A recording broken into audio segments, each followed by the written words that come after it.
So today I'm going to talk on biotechnology and industrial microbiology, where we'll discuss about the modern technology, how we can use the microbes as the tool or as industry, to get the best possible product. We call the biotechnological product, both in the pharma industry, agriculture industry, food industry, and all kind of biotech industries can use these microbial world, both fungus, bacteria, to use them as the bioproduct development. So the uh, things that we discuss is about the key concepts. We talk about the genomics library, we talk about the historical milestones and core techniques and industrial applications. So basically the whole series of lectures will cover on uh, the history of the breakthroughs taking place year-wise, and in the milestone, uh, in the area of recombinant DNA technology, in the area of genetic engineering, and how we can exploit these genetic engineering, and uh, that includes the all kind of molecular biology techniques in industrial applications, using the genomic libraries is one of the area where we construct the genomic library and in order to get the best possible product. Now, the key concept of biotechnology, in we talk about the process. What is biotechnology? Biotechnology is the process in which, or it is an area and it is a field in which the living organisms are being used, are being exploited, or manipulated, particularly at the molecular genetics level, to form useful product. So this is the definition of biotechnology. Whereas genetic engineering is something which is, in which you engineered the bacteria, or you engineered inside the gene through some mutation, through some modifications again, and you develop some uh, technology for the better product development.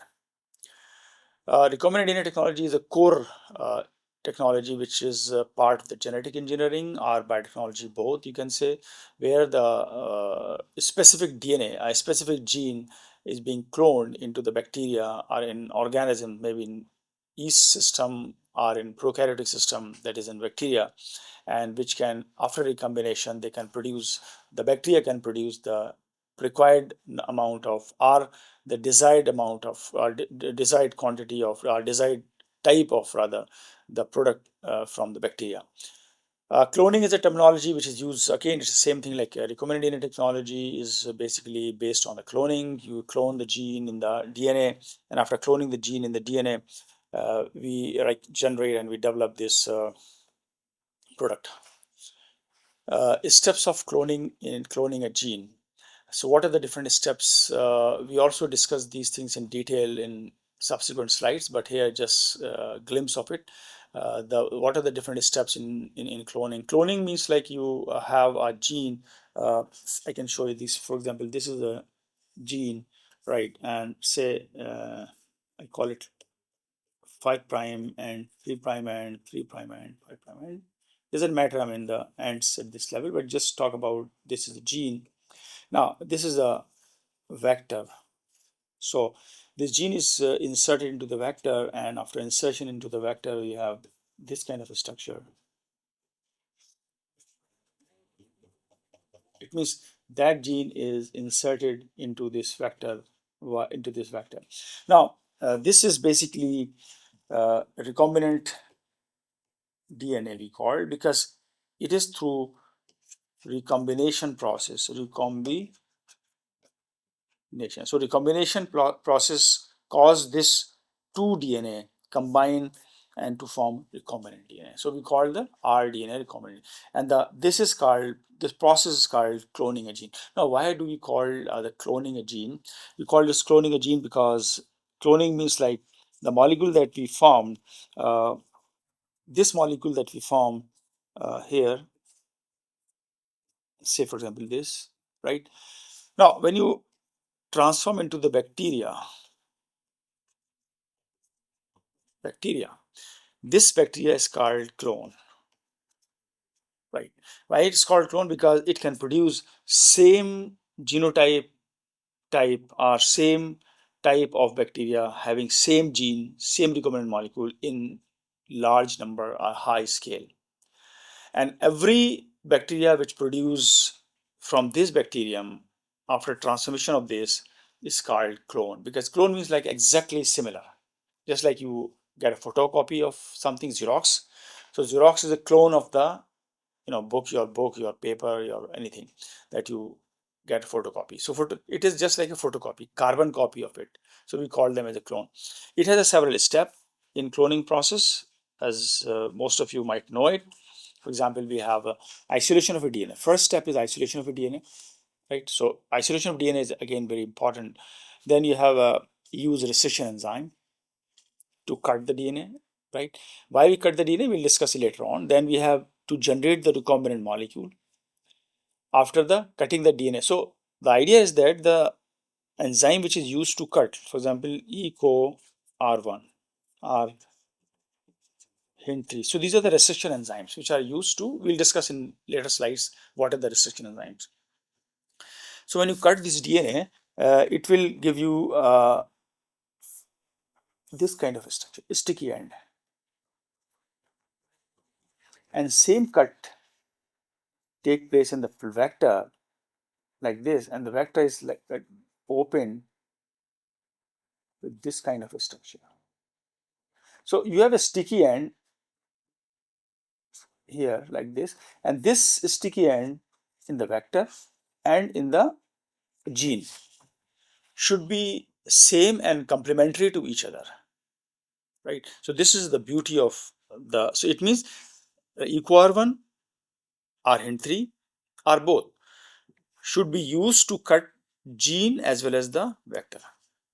It's not like that you cut EcoR1 or hint3 used to cut the gene and some other enzyme is used to cut to the vector. No. If this is the case, in that case, you will not get the complementary cohesive ends. And because of this complementary cohesive ends, if you're not getting, they will not complementary, they will not link together. And when they will not link together, there's a no recombination, no combining these gene and the vector molecule. So recombinant molecule will not produce.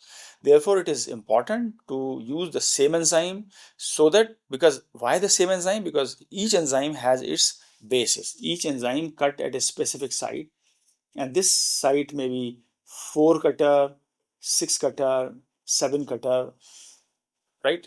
Of different bases. So they produce the sticky end of the some base sequence like A, C, A, T, G, C, A, T, G, C, like this. So the complementary sequence of A, T, G, C will be A, T, G, C will be T, A, C, G. Now, until unless we have the complementarity between these two cohesive ends which are complementary compared to gene and that of the vector, you will not able to combine. So this is the this is the backbone of the recombinant molecule to produce. Now, so this is how you can make a clone. Just talk about, we'll discuss in detail in the later slides. Just talk about the historical application of these. Historical milestone in the biotechnology in 1958, we have a DNA polymerase is get purified. So the DNA polymerase is purified in 1958. So we can know the activity of the DNA polymerase because DNA polymerase is used to polymerize the DNA synthesis. In 1970, we have a first sequence specific restriction endonucleases. So the discovery of the first restriction endonucleases, which is site-specific endonucleases, where it cut to the specific site. This is very important, as I've told you. Until unless you have a specific site to cut in both the vector and the gene, you cannot combine together because otherwise you will not get the complementary sequences. For example, if one cut takes place at ATGC, another cut takes place at CTGT, CTGC. So the complementary sequence of CTGC and ATGC is entirely different. So they cannot combine, both the strands cannot combine each other. So this is very important. This is a big breakthrough in 1970.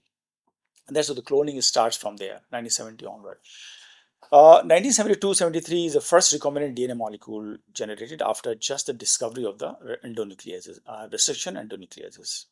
Now, why we call them as a restriction endonucleases? We will talk them as a later when we discuss about the restriction enzymes. Plasmid vectors developed for the gene cloning, and then 1975 and 77, we have got the southern blotting techniques. These southern blotting techniques help us to understand, to know whether the gene is being cloned or not, or it can screen the gene in a genome, so which can give you rapid DNA sequencing established. Now, so sequencing as well as the southern blotting techniques will help us to identify the clones as well. In 1982 and 1985, commercial production of a genetically engineered human insulin. That was again a breakthrough in the health system or in the medical sciences. We eco and developed the PCR techniques. So PCR techniques and the commercial production of genetically engineered human insulin was again the breakthrough in the historical milestone in the area of biotechnology or recombinant DNA technology. Now, what are the key developments in the recombinant DNA technology? A pace of research and discovery in biotechnology over the last half century has been remarkable. Many early discoveries remain essential to biotechnology as it is practiced today. Now, the recombinant DNA breakthrough has provided us with a new and powerful approach to the question that have intrigued and plagued man for centuries. So, the Paul Berg, he has written this statement, and let's explore the fundamental techniques that made this revolution possible. So, what are the key development in recombinant DNA technology taking place, and how these recombinant DNA technology help us to to produce a desired product today in form of different proteins, growth factors, pharma products, and several uh, primary, if not primary, then secondary metabolites to some extent can also produce in better quantity. Restriction enzyme, the restriction enzymes are called molecular scissors. The discovery of the restriction enzymes in early C1970s is basically led us to understand how these enzymes can work, and we can use these enzymes to produce the fragments after we cut, and these fragments can be combined. Now, the restriction enzymes were discovered by Werner Arber, who is a Nobel laureate, Hamilton Smith in late 1960s, like 68, 69, and 70 it was finally declared or discovered. The enzyme recognize and cleave specific DNA sequences called recognition site, typically 4 to 8 bases. So it could be 4 cutters, 6, 7, 8 cutters. So it means it can give you the cut at the site where palindromic size site should of like 4 bases, 8 bases, or 6 or 7 bases where. Now, each restriction enzymes has its own unique recognition site. So this is we talked about type 2 restriction enzyme because there are majorly three different types of restriction enzymes present, 1, 2, and 3. 1 and 2 may have some sequences, so they have some distant sequences. They recognize some other sites and then cut to the other sites. So they cannot be very specific to the site where you want to clone a gene. So therefore, specifically for cloning a gene in a specific site, you need to have the specific endonuclease site where you can cut and insert the gene of interest. And so we call them as a type 2 endonucleases, which are most common in cloning and recombinant DNA technology. It cut the DNA directly and recognize the site. It can give you the blunt end or it can give you the sticky end. But the sticky end are more cohesive, and they can have high efficient ligation process compared to the blunt end, because after the cuts are formed, these cuts to be combined to the other fragments, and we need to have like linkage through ligation. So sticky end give you this kind of a structure. See, for example, these are the sticky end. So these sticky end like CTTAA, TTAA, they are basically can combine to the other vectors. So which are also showing the same complementary basis, right?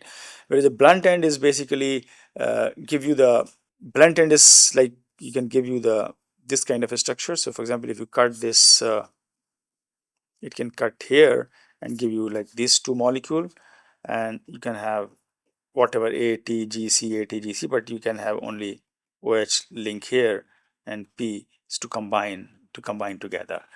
So the question is, does blunt end are more efficient, or does sticky end more efficient to combine? Because ultimately, after cutting, you have to combine these two bands, and this combination requires certain enzyme we call ligation process.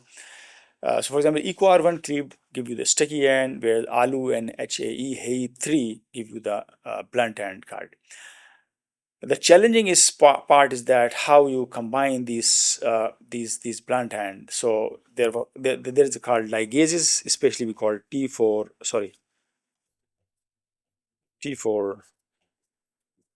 ligase. There's the E. coli ligase are also. So the ligase produced from E. coli and the ligase produced from T4 phages. Now, generally T4 phage ligase are more efficiently help to bind the blunt end than the blunt end and sticky end both. Whereas the E. coli ligase is generally help to bind the sticky end. So this is the story of a sticky and blunt end. Now, the recombinant plasmid construction is basically how to construct the plasmid. So suppose this is the restriction enzyme which cut this DNA, and this is the site where it cuts, and then this is the plasmid. Now, if you look the DNA of organism which has cut through the same restriction enzymes will bind to the vector at the same restriction enzyme cut in the vector. So it means same enzyme is required to form recombinant molecule, because same enzyme will produce cohesive end or blunt end of the same sequences where it can ligate. So it can easily ligate to the site. Now this is how the recombinant molecule is formed.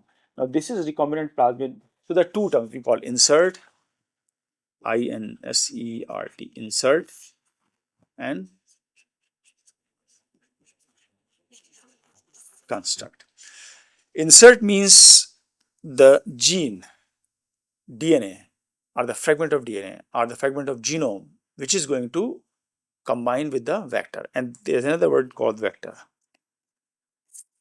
So insert and vector together mix and form this construct. So construct is a result of insert combining to the vector. Now vector